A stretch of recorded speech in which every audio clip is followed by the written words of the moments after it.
Anxious with anticipation, we see 3 boys ready to enter the building. It was their first time going to a mixer. Tokiwa was nervous, Asagi was hopeful, and Hagi was excited to meet cute girls. Tokiwa's female friend, Suo, was apparently the one who invited them, given the two knew each other from class. He then got notice from Suo about a table she got in the back, and Hagi ushered them in, not wanting to keep the ladies waiting. However, before them at the table were 3 sparkling boys. All 3 of our guys were shocked. Tokiwa tried to check by calling Suo, and she jump-scared him by turning up right by his side. She told him it was quite rude to keep her friends waiting. And oh my gosh, it was the right table.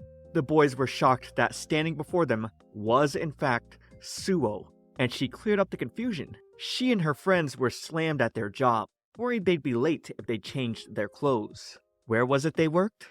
At a Drag King bar. The boys were sat down nervously, in front of the Drag King girls. Not what they imagined at all. After toasting, Suo pulled out sticks for the King's game. She then introduced Kohaku and Fuji. But normal rules would be boring. So now the 2 chosen numbers had to kiss. The boys were baffled, not sure how this was a game to play for people just meeting. Getting the red tip, seems Asagi was the king, and he decided it had to be numbers 2 and 5. Finding out that it was Suo and Kohaku, Fuji got her camera ready, snapping plenty of pictures of Suo smooching Kohaku's head. Hagi was confused and shook at the same time, watching these handsome men kiss. But wait, they were actually women. He drew the red stick, becoming the king next. He just needed to secure one of them with one of the girls. And number 1 was Suo, while number 4 was Tokiwa. Uh-oh. She lifted his head up, asking, "Where shall I kiss you?" To Tokiwa. She smelled so nice, but hold on. He needed to pull himself together. He was only so flustered because she was a total Chad? No, this was Suo. Not a man, but a woman. This caused his brain to explode, realizing that was actually worse. Suo had no idea what was going on since she didn't do anything yet, while one of the waiters watching over asked what the deal was with that sausage fest. And I'm asking what the deal is with you not liking the video and subscribing to my channel. What? You already have? Smoochies. But for those of you who haven't, I need your subscription right now, because here at my Shoujo Weekly, I'm the one covering all the shoujo anime for you that no one else is talking about. And even when they are, it's so obvious they're just copying me, but using an AI voice instead.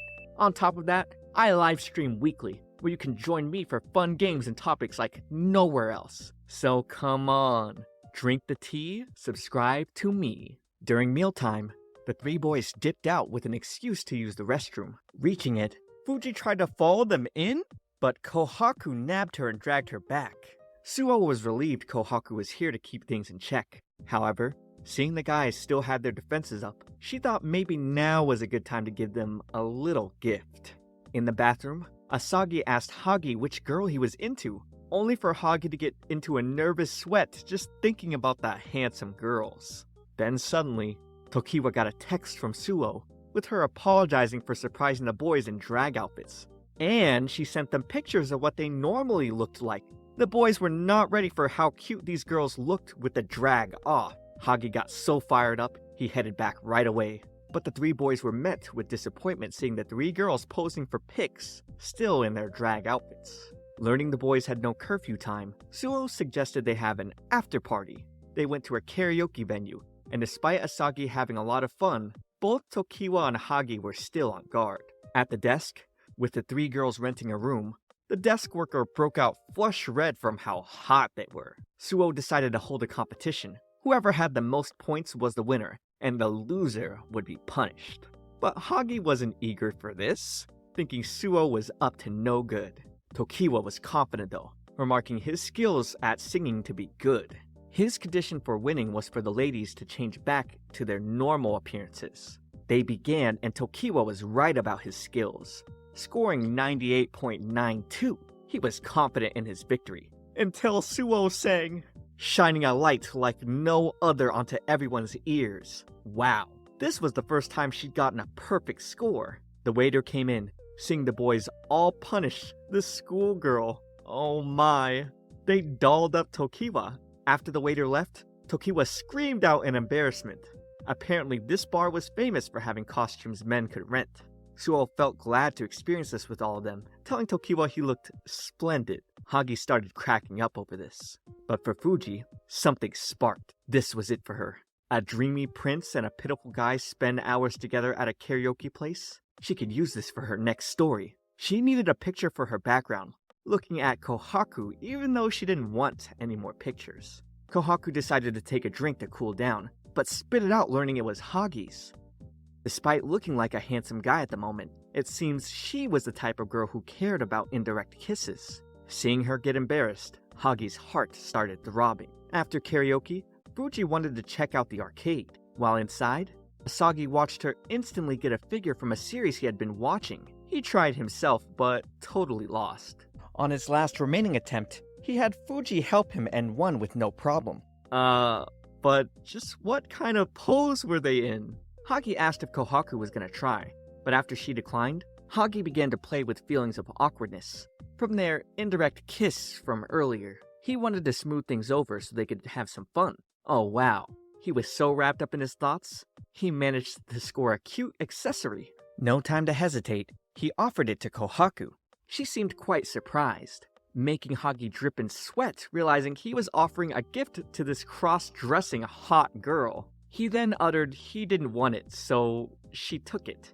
Even saying she didn't like cute things like this, she thought it'd be a waste to toss. Seeing everyone was getting along, Tokiwa turned to see Suo fixated on something. She wanted to take pictures in the photo booth, but it seems no men were allowed. She didn't want to go in, since her current appearance would confuse the staff and customers.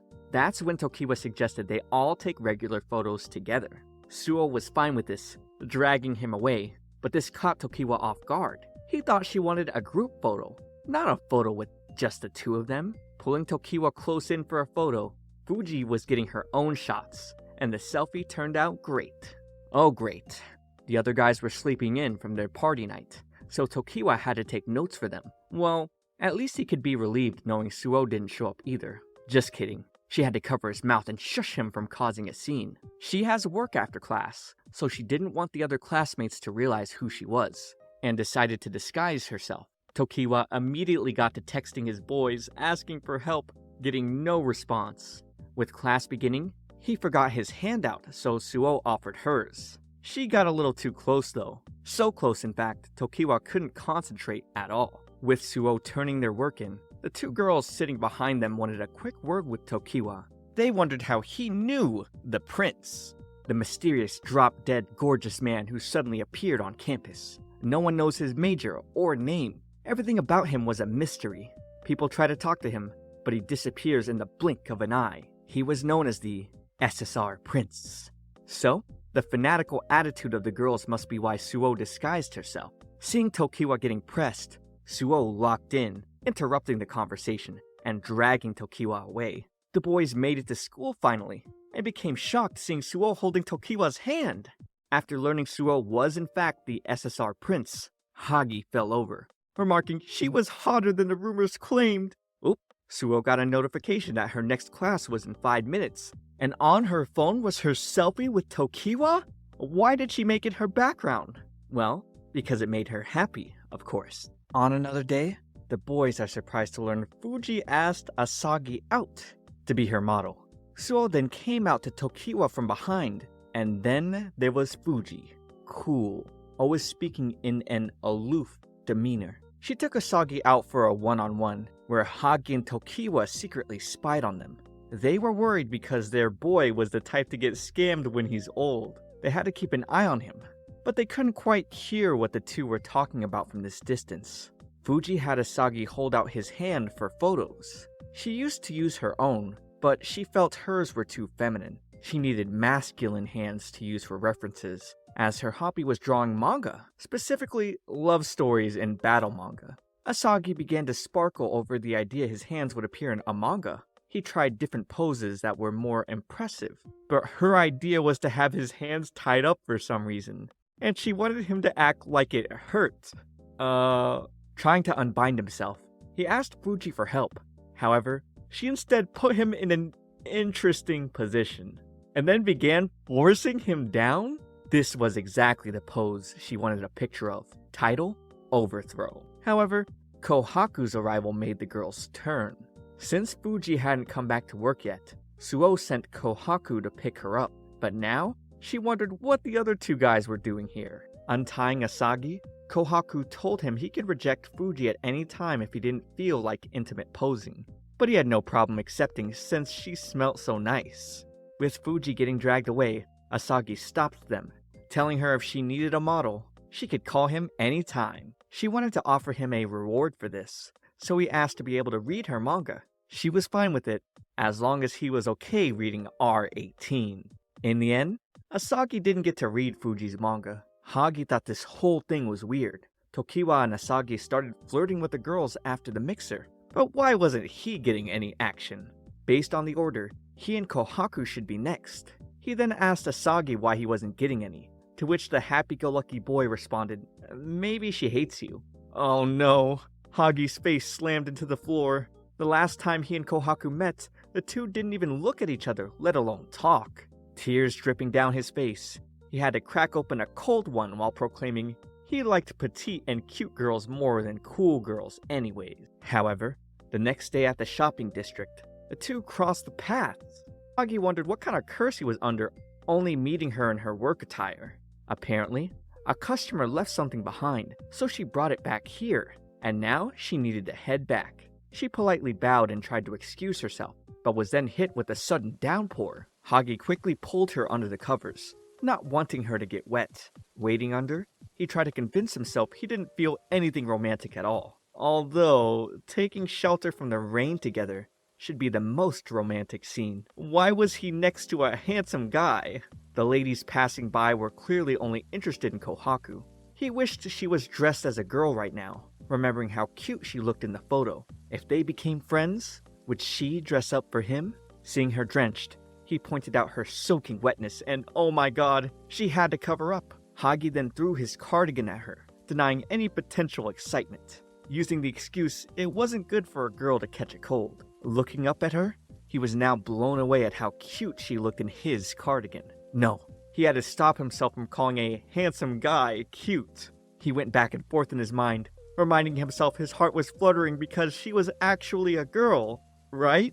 The shop owner then came out offering an umbrella. He only had one, so Kohaku offered to walk Hagi over to the station. However, he was fine just taking her back to her work. Oh-ho! This was the famous romantic scene of walking together under an umbrella. Dang, he was getting excited over her shoulder brushing against his. But she was so handsome, he didn't want to fall for her. Making it back, Hagi ran off. He couldn't take any more. But Kohaku wanted to know when she could return his cardigan. Watching him from behind, something hit her feelings.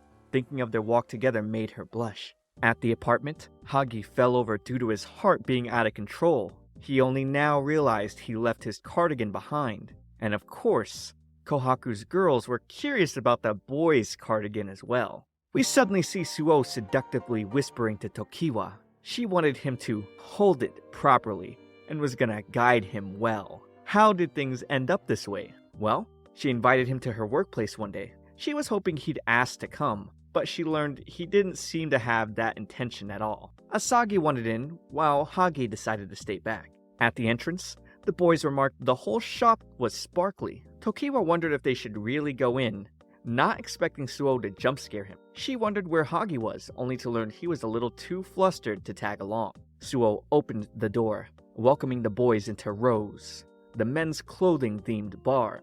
Tokiwa couldn't handle all the handsome men, but Asagi sure seemed excited. To no one's surprise, they were treated to a special cocktail from Fuji, who looked super cool. Sliding the drink, she explained the top half was the attacker, while the bottom half was the receiver. Somehow, watching the two interact calmed Tokiwa a bit. They were the same as usual. Tokiwa commented the mood here was a bit different from a maid cafe. He'd only been there once, having been invited by Hagi. They had amu rice and then went straight home. Hearing this, Suo offered their restaurant's amu rice super quick, and then put the ketchup bottle in Tokiwa's hand, working her magic helping him squeeze the bottle. That was their restaurant's specialty. Her guidance was so sensual, Tokiwa screamed like a girl. She sparkled as usual, but he didn't seem to remember what happened after he got the ketchup. Tokiwa then stared at the omu rice that read, "Cute." He wondered what this was all about. Then Suo touched his chest, saying, "Moe moe kyun? Between me and the maid, who excites you more?" And Tokiwa uttered "Suo" out loud. With more customers entering, he was thinking about making an excuse to escape soon, but he couldn't quite finish his food with Suo staring at him. However, she asked if he wanted her to feed him. Suo then got called to table 2, so she put on her performance, dazzling the girls. Seeing how popular she was, Tokiwa bet she probably didn't have time for someone like him. Asagi then asked Kohaku to join them for a chat, and man did she give the boys a death stare. Oh my gosh. She played the rough boy type, telling them to entertain her. Noting their glasses were empty, she told them to get more, and with them complying, she started petting Tokiwa, calling him a good boy. Heading back to have Fuji make 2 more cocktails, Fuji graded Kohaku's performance only 45 points. Kohaku wondered why she had to play the boss CEO character, and Fuji explained it's because Suo was the prince, and she was the lazy type. They also had the playful and big brother types as well. Even with Kohaku claiming she didn't know her character that well, Fuji helped break it down. Bossy CEO types were knowledgeable. At first glance, he should come off as an arrogant jerk, but sometimes he's clumsy and kind to the people he's close to. That's how the type makes people develop feelings. Watching from afar, the 2 boys' hearts were fluttering from their interaction with Kohaku. Tokiwa was thinking about his head pat, since he hadn't had one in a while. Did he sense hostility from Suo for a second? Returning with drinks, Kohaku was surprised to learn Hagi wasn't coming tonight.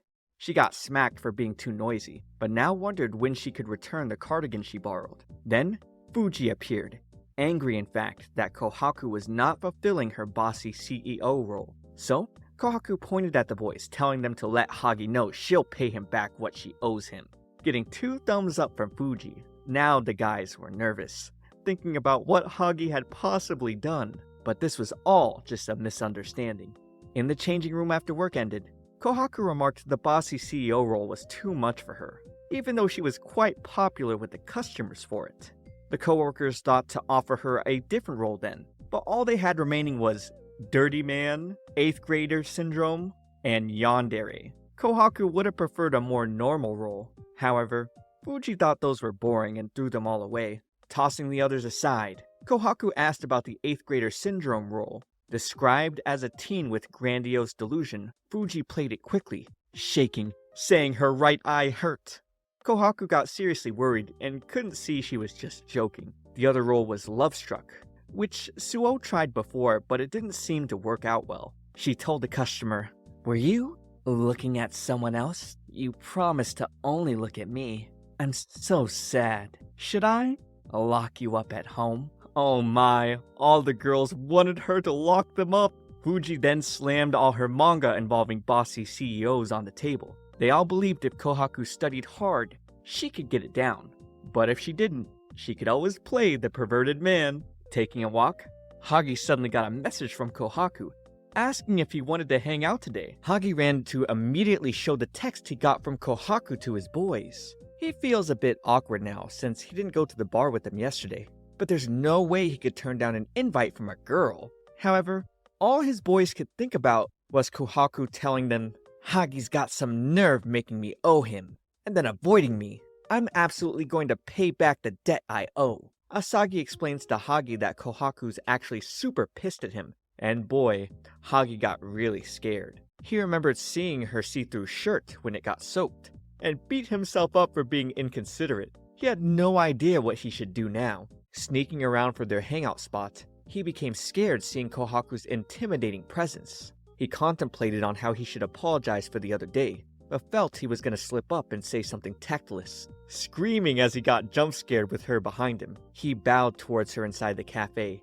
stating he had no idea that his offhand comment hurt her feelings. But Kohaku had no idea what he was yapping about, while all the girls gushed at her handsomeness. She then explained the arrogant boss CEO persona she had to play the other night that caused this big misunderstanding. She showed up in men's clothing today as well, because she thought it'd be easier for him to spot her. Hagi was relieved to find out she wasn't mad at all, and the reason she wanted to meet up today was of course to return the cardigan she borrowed from him. He now understood what the payback meant, and sniffed the heavenly smell coming from his sweater. The waitress came back, recommending they have a parfait. Kohaku tried to reject it initially, thinking it'd seem weird with two guys eating parfaits together. Hagi dropped his menu in shock, realizing the thought hadn't even crossed his mind, but argued both men and women enjoy delicious food, so it should be fine. However, Kohaku flashed back to a time she overheard some passing girls call her a hottie, where one of them said guys who like sweets were lame. Her face then became stern, making Hagi wonder if sweets conflicted with her arrogant persona. He tried to be considerate, saying they could get something else, but she burst out telling him she loved parfaits. There was a short pause before Hagi got pierced with love, a quick misconception that got cleared up when Hagi realized Kohaku meant she loved parfaits, not him. It took him by surprise, thinking he had gotten a confession so suddenly. But he wondered why he was getting flustered over what some pretty boy said. The beautiful parfaits came out, and Kohaku's beautiful smile pierced right through him. He began to question if he swung both ways. Returning back to the rose, we find Fuji gloomy and depressed. We learn from Suo that Fuji hasn't begun progressing well on her manga manuscript. Kohaku swore she had said she had it in the bag the other day. However, Fuji wasn't happy with the story and actually scrapped it all 2 days ago. Now she's overwhelmed since the due date is tomorrow. Suo then wondered if there was someone that could help her, and that's when it struck Fuji. Walking with Tokiwa, Asagi got a text from Fuji that reads, "Emergency, save me." Reaching her place, he frolicked happily up her staircase. He was excited to see the inside of her house, but seeing her grab his arm, he wondered if this was a haunted house. She thought that was a little rude, as this was the home of a single woman. Since she just got back from work, she didn't have time to take off her wig or makeup. She then handed him her manga pages, telling Asagi to ink the blacks and add screen tones. She desperately needs help finishing this week's issue, and man, he was excited to finally see her manuscript. She then gets a call from Suo. Suo and Kohaku were apparently worried since Fuji seemed so low in spirit,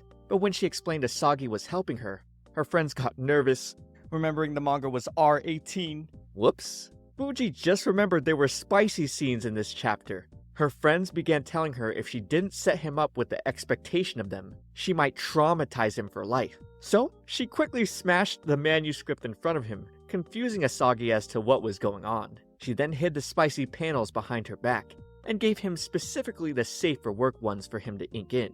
Doing his work, he wondered why the guy in the panel always seemed to be blushing. Since Fuji hasn't put in the dialogue yet, Asagi couldn't understand the context. He turns the page to see one guy putting another guy on a bed.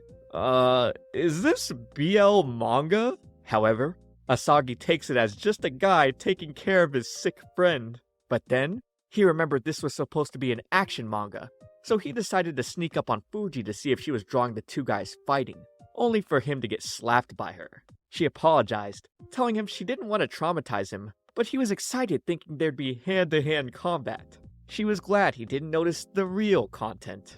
The next morning, she turned her work in. She couldn't believe she made it on time, all thanks to Asagi. With her going to her drawer to get his reward, Asagi brought up his worry for her pale looks after pulling 3 all-nighters. He suddenly pushed her on the bed? Oh my. She wondered what he was doing. She tried getting up, but Asagi told her not to move, just like the scenes they were working on. She tried to check up on him, but now seeing Asagi with a hot towel, he told her once again she needs to rest, and laid her down. He was gonna nurse her back to health, and then they both passed out together. Uh-oh. Tokiwa forgot to do his homework, so he decided to text Suo for help, and she responded he could copy hers. He started pacing around the crowded cafeteria looking for her, but no luck. Where was she? He didn't see any sparkles. And wasn't there always a crowd of girls around her? He then turned around and, oh, she was here the entire time. He was surprised to see her dressed like a girl, but she was a girl to begin with. She didn't have work today, so she dressed normally. Tokiwa was just taken aback, not having seen her like this for a long time. Copying her homework, He reflected on how he thought he'd never get used to Suo cross-dressing, but he also wasn't used to seeing her as a girl either. He thought she was so beautiful. Passing her work back, he wanted to thank her, and she told him she wants to go out for drinks. Later that night, he wondered why Suo was cross-dressing, to which she replied it seemed easier for him when she was dressed this way. Either way, she was glad to finally get drinks, just the two of them. But man, was he nervous to entertain her all by himself. They toast with their beers, and after Tokiwa chugs his down, we see the two girls from class gushing over their prince, while eyeing Tokiwa in jealousy. They hated seeing Tokiwa and their prince sharing menus, especially seeing how much fun their prince was having. They thought the prince was the cool, untalkative type, and didn't expect him to be laughing so much with Tokiwa.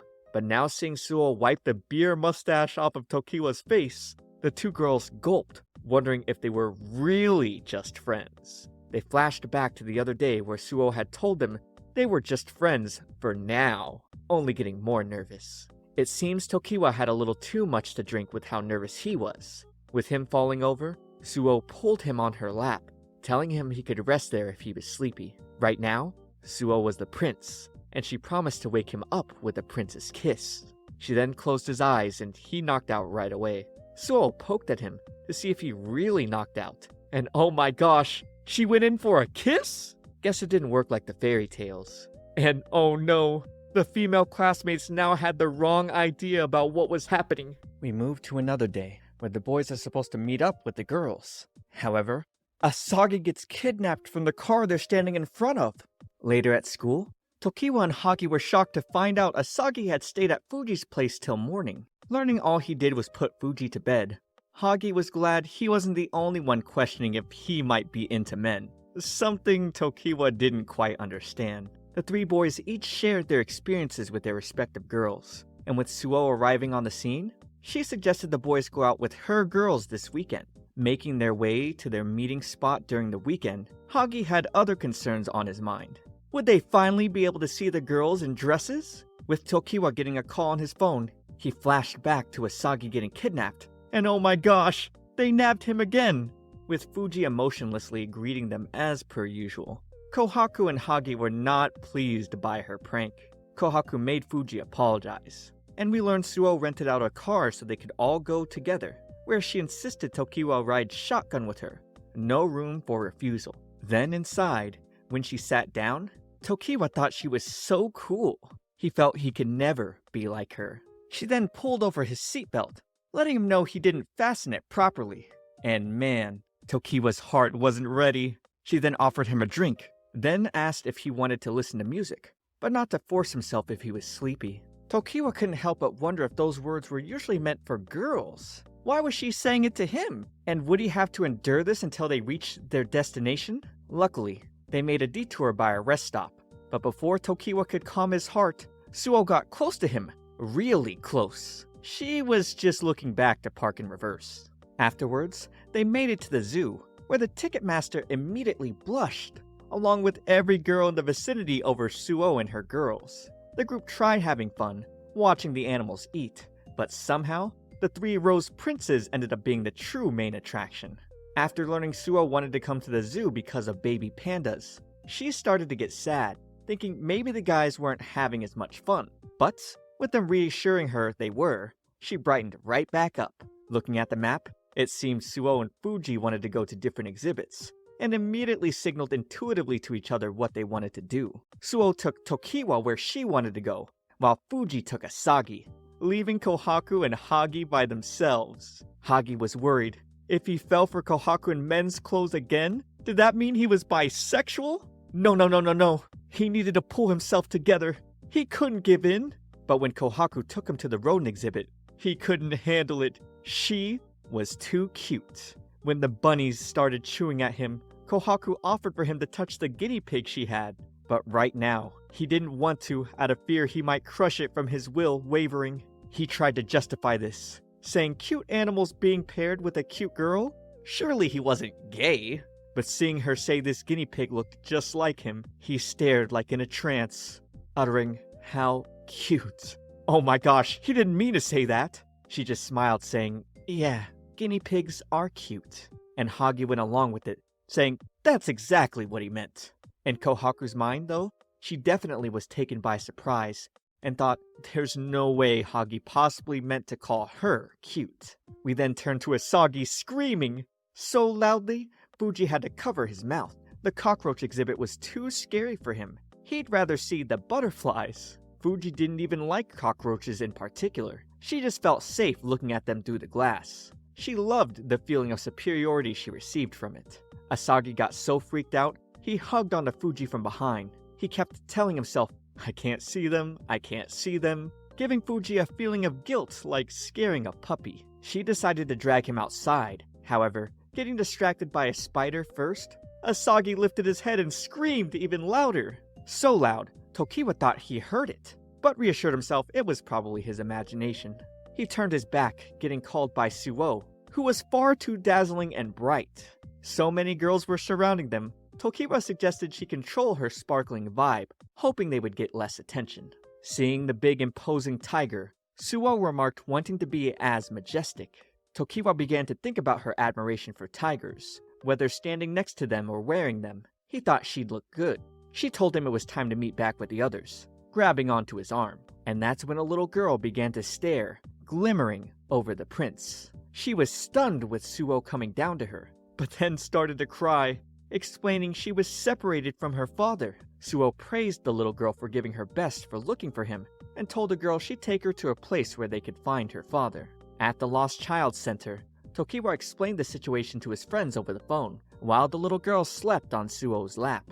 Their time here unfortunately meant they wouldn't make it on time to the pandas. Suo thanked him for explaining, and told him he could have gone without her. But of course, he wasn't going to leave her by herself. She smiled, perfectly fine not seeing the baby pandas. However, Tokiwa took note her sparkling vibe was gone. He was now concerned she was secretly upset.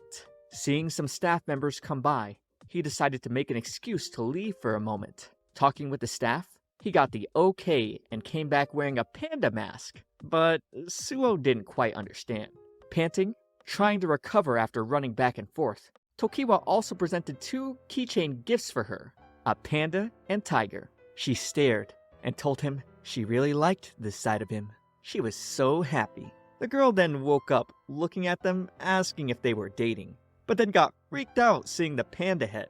Afterwards, Tokiwa's buddies showed him pictures of the real pandas. The lost child did get returned to her father, and all's well that ends well. After that, Suo would always show off her keychains wherever she went. On another day, Fuji called Asagi early in the morning. She wanted him to go out with her to a huge ongoing festival. The festival wasn't anything like Asagi thought it'd be, but it was a ton of fun. There were manga stalls here, so he wondered if Fuji had her own. Reading her location as West 1026A, he had no idea where that was. A man in a night cosplay suddenly bumped into him, and Asagi was amazed, realizing all the cosplayers around him. Animal girls, mages, but could any of them help with directions? He came up to 2 girls asking for help, only to get suddenly grabbed by Fuji. They began their leave. However, Asagi was like a distracted child Yuji had to constantly keep on track, so she decided to put something on him, that way he couldn't get lost. Girls in the convention spoke of Fuji as the R18 haughty prince, who handed out doujinshi, and seeing Fuji pulling Asagi around in a collar, the girls broke out in an embarrassed exasperation. When the 2 reached her stall, Asagi wanted to take a look at the manga he helped her out with earlier. However, she kept telling him to wait as he tried reaching out for one. This made the girls compare this to a scene of a master and his dog. Asagi now realized the works were R18. However, Fuji thought the real problem would be the contents potentially making him think she was weird, thanks to what her friends had told her before. So she came up with the excuse of only people who've completed special training could buy an issue. And he believed her. The girls were stunned by what they thought was a real-life BL scene. Suddenly, Fuji gets a message from her friend, also in the industry, who set aside a new volume of her works for her. Forgetting to pick hers up, she decided to ask Asagi to man the booth. While Fuji was out getting her manga, Asagi happily handed out the BL manga to embarrassed customers. He was so happy to see people buy manga he helped Fuji with. He would find himself tempted to touch and open some of the manga, but slapped himself, desiring to honor his word to complete the secret training before he looks at one. One fan of the series in particular came up, asking if Asagi was Fuji. She was shocked, unable to believe Fuji was a guy. She thought Fuji would be a woman for sure, even bringing Fuji a girly gift. This girl was a giddy, nervous fan. However, when Asagi revealed he was just assisting, the girl covered her face out of embarrassment. After purchasing the latest volume, the girl expressed her love of the series' portrayal of subtle emotions, intense fight scenes, smut, and bittersweet romance, and then dramatically pulled herself away, apologizing for her intense fangirling. However, Asagi was just glad to hear Fuji had fans who loved her work. The fan then handed her a gift to Asagi, quickly attempting to take off to avoid making a further fool of herself. But with Asagi thinking about all the hours Fuji put into her work, he just couldn't do it. He suggested they wait for Fuji to return together. He'd like this girl to say all those nice things she said about Fuji's manga directly to her. With Fuji suddenly returning, it was a jump scare for the girl, who never imagined Fuji being so hot. The girl quickly shoved the gift into Fuji while screaming, "I'm a fan!" as she ran away. This was actually the first time anyone had told Fuji they were a fan of hers in person. Asagi's spark began glowing in happiness, while all the girls who had seen everything from the sidelines cried over the heartwarming moment. With the convention ending, Fuji finally dressed down, a shock to Asagi, seeing her as a girl for the first time. She cross-dressed today so she wouldn't get doxxed. The two then went out for dinner, where Asagi took some pictures of his meal to send to his boys. And Hagi was jealous, asking who the girl he was having dinner with was. The next day, Suo learns from Kohaku that Fuji hasn't shown up for work yet. So, she decides to check up on Fuji herself, not expecting to see Asagi answer the door. He wasn't expecting to see Suo out of her usual outfit either. He led her to Fuji, who apologized for getting up late. Last night after dinner, the two decided to drink much more here at her place, and they both passed out here. After Fuji brushed her teeth, Suo called for her to talk, asking if all they really did was drink and sleep last night. Fuji confirmed that to be the case. However, seeing Asagi sleeping, she couldn't help but get a small photo shoot of him, which definitely embarrassed him a little. As Fuji got dressed, she told Asagi since he had nothing to do today, they could all go to the bar together and eat lunch. It was there she served him amu rice, enjoying his expressions without displaying any of her own. She then asked for a bite, so he fed her, and noticing some food on his face, she decided to wipe it off. Asagi then got a call from Hagi, who was shouting about how Asagi left him on red, still asking who that girl was. Since the call was on speaker, Suo quickly reacted, texting Tokiwa that he and Hagi should come by the bar to have a meal. But for some reason, Hagi didn't come with Tokiwa. Tokiwa asked what the thing around Suo's leg was, and she revealed it to be a Tokiwa plushie. It was a gift from Fuji. Tokiwa questioned why, only for Suo to tell him not to worry about it. Suo then decided they should play a game since their meal was finished. The name of the game being Shiritori. Whoever blushes, loses. They started to play the game, and Fuji led, grabbing Asagi's hand telling him, "I really appreciate you always stopping by, my honey." Kissing his hand! Tokiwa was not prepared for one of the regular games on the bar's menu. He wondered if a normal person even had a shot at winning. Suo tried putting her princely charms on Tokiwa next, and he depressingly replied that since he was going to lose, he wanted to take as little blushing damage as possible. Now seeing Suo holding up the Tokiwa plushie, he decided to ask what she was going to do with it, but she just sparkled, telling him she couldn't say in response. This caused Tokiwa to sweat, imagining the plushie getting beaten and ripped. While the boys were hanging out at the apartment, Hagi suddenly asked Tokiwa if he had feelings for Suo, catching him off guard. Tokiwa brought up how he was astonished by her aura before, but of course, that's not what Hagi meant. Hagi admits he's realized he could accept men too. The other two boys were flabbergasted. Was this really the same Hagi who got easily infatuated when he saw gentle, cute girls? Hagi wasn't sure about himself anymore, because whenever he saw Kohaku dressed as a man, he couldn't help but feel nervous. He wondered if this was meant he was open to men too. Asagi had no idea what he meant, since Kohaku was a girl. And despite Hagi bringing up again how he got flustered seeing Kohaku like a guy, Asagi reasoned she wasn't actually a guy. Hagi was still unsure, so Asagi told the boys they should find out. Hagi was ready to go into the rose that night, but Tokiwa wondered why they had to come along. And with Tokiwa leading, Suo's stand-up sparkling, asking if the boys were ready to have fun again. Tokiwa and Asagi took seats near their respective girls, while Hagi took the couch. When Suo came to take his order, Hagi asked her to say something romantic to him, his reasoning being if a handsome guy like her did that to him, and it didn't make his heart flutter, then all this panic was in his head. He begged for help, even though Suo didn't quite understand. Either way, she decided to put on her moves, saying, "I'm really happy to see you. Today, you belong to me alone," using her usual skills. But this for some reason didn't make his heart flutter. Oh, so he must not be gay, right? Until Kohaku slams the menu down in front of them, and with an imposing presence, tells Hagi to hurry up and order. Hagi was getting flustered seeing her boss CEO character. Suo then whispered to Hagi, telling him no matter what she said, he probably wouldn't become flustered. It's all about who he wanted to hear it from. So, she leaves him with Kohaku. He then has a moment of reflection, thinking about how he never had feelings for Suo or Fuji before. He then got startled with Kohaku sitting beside him. She brings up the fact that even though he's finally come, he asked Suo to sweet-talk him first, making him stand up quickly to explain himself, saying she's got it wrong and that he just wanted to confirm something with Suo's help. He then just outright tells Kohaku he wanted to see her. He felt embarrassed saying that out loud, but to his surprise, she responds she's happy to see him too, and this causes him to fall over. He was completely red-faced, and now uttering he's fallen for her, but then quickly recovers, trying to have her ignore what he just said, and now asking for whiskey on the rocks. And getting his drink, it's clear Kohaku was feeling some type of way. Hagi was acting so hysterically. Suo told Tokiwa not to turn around to see him. Taking his first sip of whiskey, Hagi chokes a little from the intense 40% alcohol content. But seeing him barely take it, Kohaku expresses concern for his health, making him steam once again. Later on campus, as Hagi stares blankly in a daze, Asagi explains he's been like this the entire week. They poke him, but he's in his own little world, thinking about how he likes Kohaku. He wondered why, since she wasn't even his type. But still, he thought she was so cute. He suddenly slams the table and begins hysterically screaming. He found it embarrassing that he was so excited even though she wasn't his first love.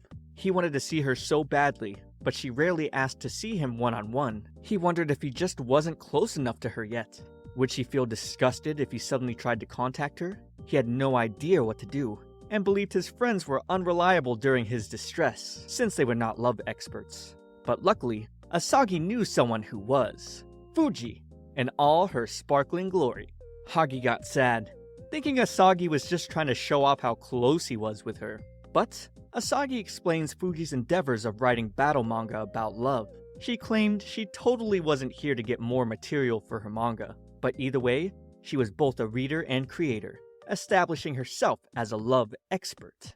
Hagi firstly wanted to know how to get closer to someone, to which Fuji answered he had to know their weakness. Then, he could threaten to tell everyone that person's weakness, basically blackmail them. Hagi was skeptical, despite Fuji reasoning that this could be what they call love blossoming between those with shared stakes.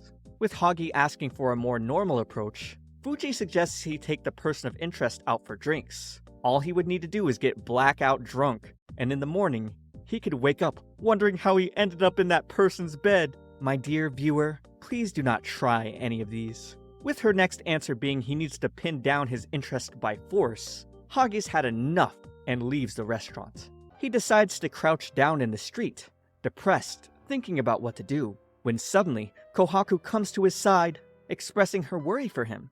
Seeing his face red, she offered him a drink, thinking he was suffering from heat stroke, but he begins to flail, assuring her he's fine. She was glad, although worried about his shaking from being love-struck. As Kohaku offered her hand to pick him up, Hagi thought about all the plays Fuji told him to make, but there's no way he wanted to do any of those. Kohaku then kneeled down once again, inviting him to come out with her to the summer dessert festival to hopefully cheer him up. The next day, seeing his boys walking down the street, Hagi was unusually bright and optimistic. He was cheery to tell them Kohaku invited him on a date, but Tokiwa burst his bubble, suggesting Fuji and Suo might be there. Although Asagi brings up he and Tokiwa didn't get any invitations, so it might just be Hagi and Kohaku. At the Rose, Kohaku learns Fuji and Suo can't go with her to the festival. Realizing it would be just her and Hagi, she tries to cancel on him, but Suo tries to stop her. However, it's too late because she already sent it. Kohaku assured her friends it'd be fine, since he didn't seem too excited about going anyways. But was unfortunately wrong, because a few days later, Tokiwa told the girls Hagi's been bedridden. He fell right in front of them after reading that text and hasn't left bed since that day. Kohaku was anxious, wondering if Hagi really liked sweets that much. She felt like she did something terrible, but Fuji had a good idea to give her. Back at Hagi's place, his older sister whacked him for his continued moping interfering with her house cleaning. When she heard him depressed over the phone, she thought it was something serious, but learning he had just gotten rejected this one time, she couldn't believe how sad he was. The doorbell rang, so she shoved him towards it to get what he thought was a package. Instead, finding Kohaku, but he closes the door on her? He thought he was hallucinating, but reopening the door, he now asked how she knew where he lived. Suo and Tokiwa were cheering her on in secret. She apologized for canceling on him the other day, not thinking he liked it so much, but he mistakes this for thinking she found out he liked her. His heart was pounding with her having come here to comfort him. She brought him a cake, which Fuji said would be better if she made herself. He was glad, and inviting her in for tea, he tripped over his sister's shoes, giving Kohaku the impression he had a girl over. And now seeing the older sister behind him not knowing who she was, Kohaku quickly dipped out, apologizing for her lack of consideration for what she thought was happening. Tokiwa and Suo decided to see what happened inside the house, only finding Hagi's older sister putting him into a full Nelson for knowing such a handsome guy. Suo quickly put together in her head what had just happened, and explaining this to Hagi, he crumbles into dust. And now with Hagi more depressed, Tokiwa and Suo contemplate on what to do to resolve this. To solve Hagi and Kohaku's misunderstanding, Suo offers Tokiwa to go on a walk with her. That way, he can think of a solution. He was caught off guard by her sudden shine though. It didn't seem like that was Suo's plan at all though, since she just took him to hang around the mall. She brings up that lately, she'd been wearing more men's clothing, which is why she instinctively came to check out the men's fashion. Tokiwa chews on the idea that it might be because she's always wearing men's clothing around his group. She wants to buy the two of them matching outfits, getting a sales clerk's opinion, and despite Tokiwa not wanting to, she hits a very pleading pose that eventually gets him to accept. Coming out of the stores, Suo spots a camping set and believes this might be the solution to their problem. The three boys eventually arrive at an open campsite. Hagi questioned why he was here because all he wanted to do was be at home and mope over Kohaku. He can only think about how she ran away that day and what he should say to her next time. Asagi had to help Hagi breathe from his anxiety. Hagi was feeling a bit better seeing his friends concerned about him. He felt relief being able to put his worries aside to have some fun, which immediately turned into anxiety seeing the three girls. And his boys knew that, obviously, with Tokiwa playing dumb. Things were still awkward between Hagi and Kohaku, which is why Suo told the other two boys not to tell them they'd be here, knowing he might have run away. Hagi and Kohaku were assigned to prepare the fire together, and did so in an awkward, silent manner while the rest of the group seemed to be having fun. He tried complimenting Kohaku on the cake she had made him, and she thanked him in a nervous sweat he picked up on. She then asked if the person at his place was upset when she came over, and when he told Kohaku she choked him, Kohaku started kowtowing, still not knowing it was his sister. She tells him she didn't mean to ruin his date with his girlfriend the other day. He then cleared this up while lighting the fire, and pulled out his phone to show how much he and his sister looked alike. He was so embarrassed Kohaku had gotten the wrong idea, he wanted to die. Kohaku felt a lot better now, because the entire time, she thought she had ruined a date night with his girlfriend. She then utters, "It turns out you're family. That's great," with much relief. Hagi couldn't help but stare hearing those words. He wondered about the meaning behind them. He tried to confess to her, but he just couldn't get the words out. So she gives him a marshmallow, thinking he's just craving sweets. At the tent setup, Tokiwa asks if he should keep pretending to work, but Suo calls an end to it. With everything set up, the group was ready to have some fun by grass sledding. Since there were only 5 mats, Asagi and Fuji had a share. Sledding down, Hagi gets distracted by the two and goes tumbling. Then afterwards, the food and beer looked quite delicious. As the whole gang began to eat, Fuji told Suo maybe this wasn't the best time to try to help out her friends. Fuji thought Suo should have made her feelings for Tokiwa more obvious and spend more time bonding with him instead. However, Suo didn't believe he would be won over so easily. She'd rather take things slow, so as to not fail confessing to him. With the rest of the group going to clean up, Suo and Tokiwa do finally get their alone time, where he points her to look up at the stars. He then points out how the moon is so beautiful tonight. So, Suo teases him by calling his words a romantic confession. Apparently, that was a classic quote by writer Natsume Soseki, as a more subtle way of saying, "I love you." Tokiwa was practically choking over himself, because that's not what he meant. However, Suo stood in front of him, saying the same phrase. But before things could take a real romantic turn, everyone made it back, killing the moment. Having stayed up through the night, we see Hagi laying out on a bench, having been unable to sleep even though his boys had no problem. He was too nervous about their tent being right next to the girls. He then started freaking out, thinking that maybe he was overthinking things. And now seeing two birds being lovey-dovey in front of him, he told them to stop.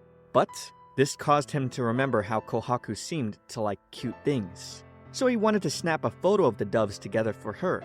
He probably wasn't expecting Kohaku to be hovering over him at this very moment though. He started spazzing with his crush right beside him under this 5 a.m. dawn lighting, and still dressed like a man. She explains she's used to being up this early, and she was about to go on a walk. Except seeing him, she felt she couldn't help but approach. These words shocked Hagi. It was too much for his heart. Sitting side by side, Kohaku admitted she was scared things were gonna backfire when Suo had told her Hagi wasn't told they'd be here. She was glad things worked out, as she had so much fun hearing her soothing morning voice. Hagi actually knocked out and fell asleep on her shoulder. This certainly surprised her because she had no idea what to do now. At campus on another day, Tokiwa finds Suo sparkly even in her non-male attire. She learns it's just him out of his friend group here today, since Hagi and Asagi have classes in the afternoon. They chat a little about the camping trip, which Tokiwa noted Hagi seemed a little stranger after. Then, reacting to a bike passing by, Tokiwa quickly pulls Suo into him, and now their classmates who saw Princely Suo kissing him are confused. Inside the building, he feels like he's being watched. However, Suo has no problem with stairs, since she's usually watched all the time. With Suo checking her phone, Tokiwa suddenly gets kidnapped, because Suo's fans just want to talk to him. Really, they were pissed seeing him flirting with a woman, and thus cheating on their prince. They wanted him to stop playing dumb, thinking he was two-timing the prince and that woman he was with earlier. They didn't want to see their prince heartbroken. But of course, Tokiwa knew the two people in question were both Suo. Knowing the princely Suo was a secret, he didn't want to reveal any unnecessary information. Before they could strike him, their prince intervened. Suo used her charms to tell the ladies they could hurt their hands using violence, causing them to blush and squeal. Suo then tells them she's pretty much heard the whole story, and was now asking Tokiwa who the girl was in front of them.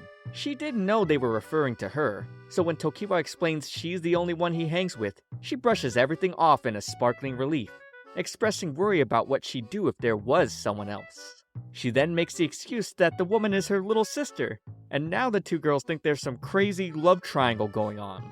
At the Rose, Asagi sneezes, spilling his drink all over his sweater. One of the other workers decides to take it to the dry cleaners, so Fuji gets the idea to dress him up in a suit. A customer enters, feeling a bit nervous alone with Fuji. But now Asagi was entering the scene, and this customer wanted to see the debut work of this brand new employee. Fuji thought maybe something was wrong with having a customer serve another customer, but decided to let things continue since this was a rare opportunity. The customer inquired more about Asagi and Fuji's relationship, and Fuji thought of Asagi as a happy dog. She decides to call him over and rubs under his chin to satisfy her doggy desires from him. This was a little too spicy for the customer, and when the other worker returns, the customer becomes quite embarrassed. To thank him for his help serving the customer earlier, Fuji decides to make him a drink. Asagi is quite amazed by her bartending skills, wondering if he could ever make drinks in a cool style like she did. She decides to invite him over to her place, where upon entering, she tells him to take off his shirt. She then gives him a pair of shorts and tells him to wait for her in the bathroom. He sat there by himself, wondering why and thinking there might be something wrong with him. When she entered, she brought in a home cocktail set, so he could practice with it. She taught him her techniques, however, he made quite a mess of himself. He eventually got the hang of it, albeit covered in a lot of liquid. The cocktail didn't taste that good either. He wanted to keep trying though. That way, he could get better than her and make her cocktails all the time. Something she was looking forward to. Lately, Suo has been coming to class in her regular clothing. She explains she's been more on the night shift, and only came to campus in men's clothing when she had work in the morning. Tokiwa's main concern for this was the fact that her two biggest fans were missing her, not having their prince for a while now. They were doing all sorts of mental gymnastics, believing it had something to do with Prince Suo telling them her normal version was her little sister. They suspected the siblings must have had a fight, and that their prince was injured all because of Tokiwa. Spotting him, they ran right over. He had nothing to say to them about the prince not coming to school. When Suo showed up, he scurried her to get away from the two. Later, the two fans were in tears, finally seeing Prince Suo after so long. They imagined Suo getting over her heartbreak after getting dumped by Tokiwa. And man, things only got more confusing when she decides to walk over to Tokiwa and show off their matching shirts. He was so embarrassed because he didn't think Suo would wear hers. The two girls were happy for the two, and still delusional. Where Hagi's older sister was getting drunk, she was getting frustrated that he wouldn't introduce her to the black and blonde-haired hot guys from earlier. She was obsessed with looks. She wanted their names, age, and blood type. But now saying she'd never hit on her brother's crush, he spit out his drink, surprised that he was so easy to read. Really though, the reason why she wanted to get to know Kohaku was that she was so supportive of Hagi having a boyfriend. Before he could explain Kohaku was a girl though, Hagi's sister had to throw up and was left outside. She began to wander, where she found Kohaku after she sent some girls off safely on their way home. The two sat down together and Kohaku texted Hagi where to get his sister. Sitting together though, all Hagi's sister could see Kohaku as was eye candy. The sister then becomes more candid, telling Kohaku her brother was handsome and caring, then brought up how Hagi's taste was cute and petite women. After Hagi took his sister away, Kohaku felt insecure, knowing cute and petite was the opposite of her personality. Will Kohaku and Hagi's relationship be realized? Find out next week by liking the video and subscribing to my channel. Also, watch this next video. It's me, ComfyTea. I'll see you all in the next one. While having lunch, Asagi showed his Rose membership stamp card, completely filled, to Hagi. The prize for getting full stamps was getting a photo with a favorited staff member. Staring at it later at the bar, Fuji congratulates Asagi, but wonders what Hagi is doing, holding his hands out while kowtowing. He wanted the stamp card too, so she handed him one. Now all he could think about was this was his chance to get a photo with Kohaku. But he wondered what getting a photo with the staff would look like. And observing Fuji and Asagi taking theirs, he thought they were way too close. She even had her arm around his waist. He imagined it being the same way with Kohaku and frantically tried to brush the idea off. Then suddenly, Fuji changed poses, grabbing Asagi by his cheeks. So Hagi came up to shake him because he was getting so nervous. Suo comes by to smack Hagi, telling him to be quiet. So he sits down sulking, thinking about how he and Kohaku could get closer. He then overhears the girls at Suo's table talk about the summer festival, and now he has the idea to go there on a date with Kohaku as a way to strengthen their relationship. With Kohaku arriving to work for her shift, Hagi slams the table, asking her out to the festival. It would be just the two of them alone. Kohaku felt like she had to make it up to him for standing him up for the previous desserts festival. Just kidding. Looks like the whole gang decided to attend. Suo decided to come not just to enjoy the festival, but also to watch over Kohaku and Hagi from afar. However, with her and Fuji's looks, they clearly attracted far too much attention. While getting into carnival games, Fuji touches Asagi's body. She was a little stunned to feel a man's body for the first time. Tokiwa and Suo were doing their own thing, while a crowd of girls were fawning over Suo's princely looks. After all the flirty moments ended, it was time to eat. But now Suo realized they forgot about Kohaku and Hagi. Hagi was at the festival entrance, recounting everything in order. He had coins, he had anti-sweat deodorant on, he had determination to make everything go smoothly. But now he was thinking Kohaku sure was late. Did she get surrounded by girls, or did he get stood up again? Hearing her call out to him though, he never expected to see her with a ponytail wearing a citrusy yukata. He was completely stun-locked. We turn back to where he asked her out to the festival, where she initially questioned why he was asking her out. She thought it must have been because of his sweet tooth. Seeing him now fallen over, she asked if something was wrong. Hagi thought he was dreaming. He'd only seen her dressed as a man, but now he was openly calling her cute. She began to sweat, thanking him for complimenting her yukata, but of course he meant she was cute. Inside the festival where Kohaku enjoyed the stalls, all Hagi could do was clap, seeing how cute Kohaku looked. But when she brought up the candy apples and how sticky they got in her mouth, he started imagining her in her cross-dressing outfit? Hagi started panicking, now pointing Kohaku over to the yo-yo balloons. The two talked about competing, and when he turned to look at her, he imagined her in her guy form once again saying, "Do you think you could beat me? How arrogant." And this made his heart flutter. He wondered what was going on. Why did he keep seeing Kohaku dressed as a man? He panicked, seeing this cute Kohaku in front of him, but he kept thinking about her cross-dressing. Later at a bench, he asked to hang with her again, but had conflicting thoughts. Did he want to keep seeing this version or her male counterpart? He felt guilty, even knowing both of them were Kohaku, and couldn't comprehend his own feelings. At the Rose the next day, the bar decided to feature a summer event week, attempting to capture the magic from the festival. Suo began to tease Tokiwa about them going on a double date yesterday, since they never met up with Kohaku and Hagi.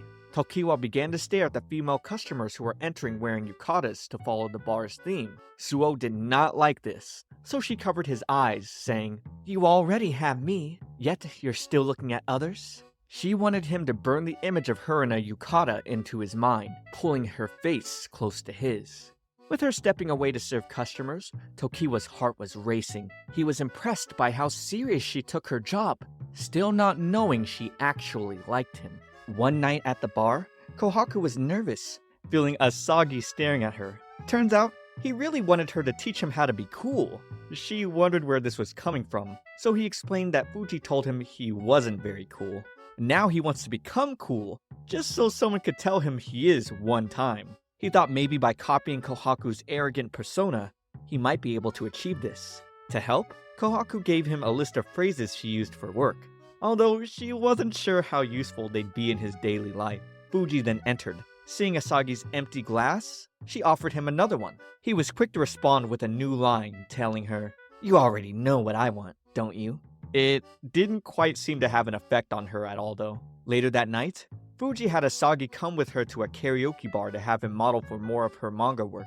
He kept thinking about how it was hard for him to use the arrogant lines in conversation, but wondered if he seemed cooler than usual. Fuji then sat down, telling Asagi to show his bare feet for a reference. And as he takes off his shoes and socks, he uses another line, prompting her to ask how long he plans to imitate Kohaku. She then quickly put him in an interesting position, telling him eye to eye, "Don't you look at anyone except me." This was her way of demonstrating the arrogant persona for him. And man, when the server enters with their food, he really wasn't ready at all. Asagi applauded Fuji's work, and she explained she was actually the one who taught Kohaku how to play the persona in the first place. When he tried asking her to teach him, he became disappointed with her declining. Her reason being, his performance was weird. She much preferred him to be himself, and while they continued to chat and snap feet pics, the server still didn't feel comfortable going in. The next day, Asagi is happily helping Fuji with her manga work. He did a great job toning the handcuffs, innocently believing this chapter was about a crime scene. He points out the real handcuffs on her desk that she used as a reference, and hearing it was his first time touching real cuffs, she couldn't help but put them on him. He stared at them with joy, before cuffing Fuji to him as well. The fooling around needed to stop though, since Fuji still needed to get her manuscript to the post office. She tried searching for the keys to unlock, but they were nowhere to be found. They had no choice. They had to go out like this. Walking out together though, everyone was staring and speculating that they committed some kind of crime. Asagi gets distracted seeing an old lady carrying bags, so he pulls Fuji away to help her, then catches a runaway dog and pretty much helps anyone and everyone passing by. With a car about to come by though, Asagi pulls Fuji in close to him, catching her off guard. She felt now though, She needed to put what just happened in a future chapter of her works. They then notice she's got some marks on her wrist from being dragged around by the cuffs. Asagi feels bad and apologizes for it, but she doesn't think much of it at all. The two then decide to stop by the store to get another set of cuffs with keys to unlock their current cuffs. However, upon reading the box, they learned it included a safety release the whole time, which was removable without needing keys at all. He came by Fuji's place later with a wristband for her. That way, she could hide her mark while making cocktails at work. She had already told him not to feel bad, but hearing he'd had it for a long time, she grabbed it and slid it right on her wrist. She initially thought about wearing concealer to hide the mark, but ran out. So, she asks to borrow the wristband until the mark heals. On another day at the Rose, the coworkers discuss swapping outfits as a way to spice things up for customers. When the first two enter in, it takes immediate effect with the girls squealing over the outfit swaps. Hearing Kohaku acting arrogant as usual while wearing a suit, they fantasize her being a loaded heir who's a little embarrassed to show his girlfriend his soft side. The girls also gawk over Fuji trying on Suo's style outfit, but it seems she has trouble keeping the jacket on. What they really weren't ready for was Suo in casual wear. She continued her princely talk in the alternate outfit, and the girls were ready to throw all their money at Suo to get her to call them babe. Summer break was busy with customers. Suo worked and worked, but was a little pale not seeing Tokiwa at all. So Fuji made the call and had him bring a ton of supplies. Tokiwa could feel something was off about Suo, and pointed out how she clearly had a fever. Fuji had him walk Suo all the way back to her place to take the day off. Seeing how nonchalant Suo was walking home, Tokiwa thought perhaps her fever wasn't all that serious. But opening the door and seeing her barely getting up, he definitely underassessed. This time, he was the masculine one, picking her up suddenly and carrying her to the sofa. Seeing she was at 38.5 degrees Celsius, he assured her it was okay to ask for help when she was in pain. However, she admitted her insecurity in not wanting people to see any of her weaknesses. It made sense to Tokiwa, given he knew Suo always appeared perfect, but he was glad to see this rare side of her today. Suo just sat, lying back, wondering if she should change her clothes. She asked if he wanted to see that too, causing him to nervously run out, but she wished he had stayed. Hagi told his sister about his meeting with Kohaku in women's clothing. It had been his heart's wildest dream. They even made plans to hang out. He felt like he should be on cloud 9, but also felt gross, feeling more attracted to her cross-dressing form. It was like he had taken one step forward and 10 steps back, the opposite of progress. When he first saw her in men's clothing, he initially thought, why wasn't she dressed like a woman?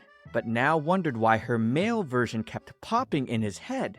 He was losing his mind because he wanted to be with both of them. His sister just laughed in response because he was talking like he was cheating on Kohaku with herself. He then suddenly gets a call from Kohaku with his sister listening in, and Kohaku is asking for help. We've gotten to the beach episode, and a lot of ladies are swarming the concession stand run by Fuji and Suo. Kohaku explained they were doing contract work for her relative's business, and the relative didn't have any staff for today, so he asked her to help out. When she had gotten Suo and Fuji to help, it only attracted more female customers. Why were they cross-dressing today? Fuji said it'd make things more interesting. All the while, she continued to explain. Hagi was having gay panic over his relief seeing her as a man. She thanked the boys for helping her out, and things only got worse for Hagi's heart. To make matters worse, most of the girls were setting their sights on Kohaku. Hagi felt the need to protect her, or so he thought. Kohaku was handling them normally with her arrogant persona as she usually did. She was in control. He then saw a girl trying to snap a photo of Kohaku, but Kohaku put the phone down, saying no photos were allowed, and the girl blushingly apologized. Hagi realized Kohaku didn't need his protection, and thought it had been a while since he'd seen her arrogant persona. Their eyes suddenly catch, so he turns away, still befuddled over which Kohaku he wanted. He decided to work to the bone to distract himself. Kohaku then caught the attention of some guys who thought she was pretty cool, pointing out her skin and bones. Look! One of the guys brought up that there was a great gym nearby she could beef up at, while grabbing her arm. Hagi felt it wasn't fair since he himself hadn't held her hand yet, with the guy telling Kohaku it'd be better if she had abs. Starting to reach for her stomach, Hagi ran in to smack the hand away and get Kohaku out of there. In a private spot, Hagi was panting and out of breath, but now telling her he'd handled tables with guys, since one of them had touched her. However, she was unbothered since the men didn't realize she was cross-dressing. They didn't have any bad intentions. He then uttered his grievances with the fact that they hadn't held hands yet, and then started feeling embarrassed having said that out loud. Kohaku came down to his side to ask if something was wrong, and now they were eye to eye. Hagi couldn't handle it, so he ran, getting the drinks for the next table while frantically shouting. Kohaku had no idea what his deal was. Where the other friends were, Asagi suddenly complained that they had come all the way to the beach but weren't having any fun in the sun. Then, Kohaku's relative suddenly tells them the crowd's mostly calmed, so they were free to take turns having their breaks. Asagi got excited, asking Fuji if she was down to clown. She declined, so he got Tokiwa and Hagi to join him instead. The boys frolicked while the girls watched, and now they were coming back soaked. Asagi showed Fuji his new hermit crab. Suo presented Tokiwa a towel that she teased him with, saying she wanted to dry him off. However, Hagi wasn't pleased to see the two flirting in front of him, so Suo took Tokiwa somewhere away.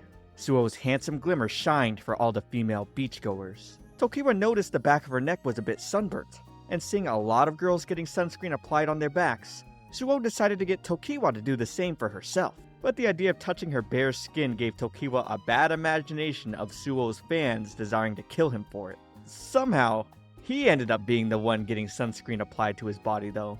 At first, she had just done the parts he could already apply to himself. But then, she started suggesting to apply the sunscreen to his back in a sus way. All the girls on the beach were eating it up. As Tokiwa tried to escape this, he ended up falling back into the water, and Suo fell on top of him. Now they were in an interesting position. Regardless, she kept her cool. The two then started playing in the water, enjoying their time under the sun, coming back even more soaked now. In the evening, the friends closed shop and did a cheers. Kohaku's relative came by, thanking the boys for all their help, and handed them some light fireworks to play with. The girls then popped out in their normal attire as women. Both Tokiwa and Asagi were casual, but Hagi couldn't stop spazzing out. The friends all had their fun with the lame fireworks snake and sparklers. Each guy enjoyed their time with their respective girl, except Hagi. He turned to see Kohaku picking out her sparkler to use, and started imagining her as a guy. He started to lose himself. Kohaku then came by with a set of sparklers and the two lit theirs together. Hagi tried to speak, but his speaking wasn't very successful. Kohaku then brought up how things have been awkward between them since the summer festival. She at first wondered if it was just in her head, but now she could see he was acting off again today too. She felt like she'd done something wrong, so she apologized and she hoped they could patch things up. Hagi felt terrible, realizing he might be hurting her right now with his behavior. He uttered he was worried since there'd be cheating suspicions, thinking of the conversation he had with his sister earlier. Kohaku wondered what he meant by that. Hagi somehow got his way out of the cheating suspicions by saying his friend had confided in him about it, instead of him cheating on someone else.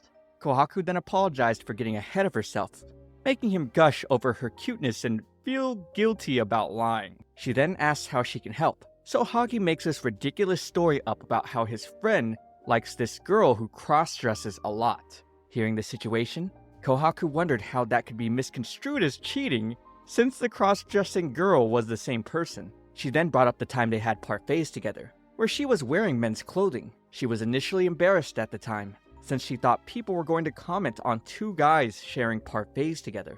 When Hagi told her it wasn't a big deal because both men and women can enjoy sweets, it eased her fear of being judged. She's certain that if Hagi's friend took a good look at the situation he was in, he'd be fine because he probably liked this girl for who she was. He took this advice to heart, realizing he was being silly. With the friends lighting off bigger fireworks, they invited Kohaku and Hagi to join them, and taking Kohaku's hand, Hagi knew he liked her for who she was.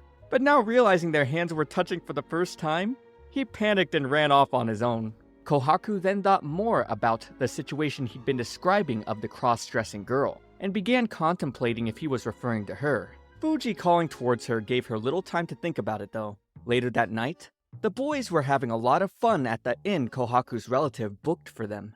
They decided to step outside to find a convenience store, since they didn't bring supplies with them on such short notice. Coming back with snacks, Hagi becomes a drunken mess, wondering if Kohaku had a boyfriend. He assumed a ton of guys noticed her charms before he ever had. He was losing his mind over these mental gymnastics.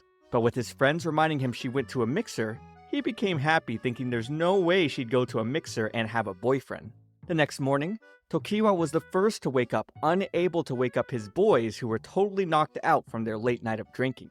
He decided to head out by himself to hopefully do a little bit of sightseeing. He then spotted Suo sitting out by the water, attracting female attention like usual. He gently called out to her, getting caught off guard by how off guard she was about him calling. She was apparently zoning out, thinking about how fun yesterday was that hearing his voice took her by surprise. Tokiwa then invited her to do sightseeing with him, and even though she had work to do, she was more than willing to skip out for time with him. The two stopped by a vendor for treats, where Tokiwa luckily gets fried octopus with a heart shape in it.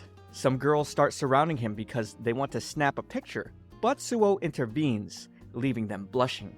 Out back, she suddenly tells him to feed her, and after doing so, they go explore more, enjoying their time together. They eventually reach a beautiful overlooking ocean view, and find a small monument bell that supposedly grants wishes.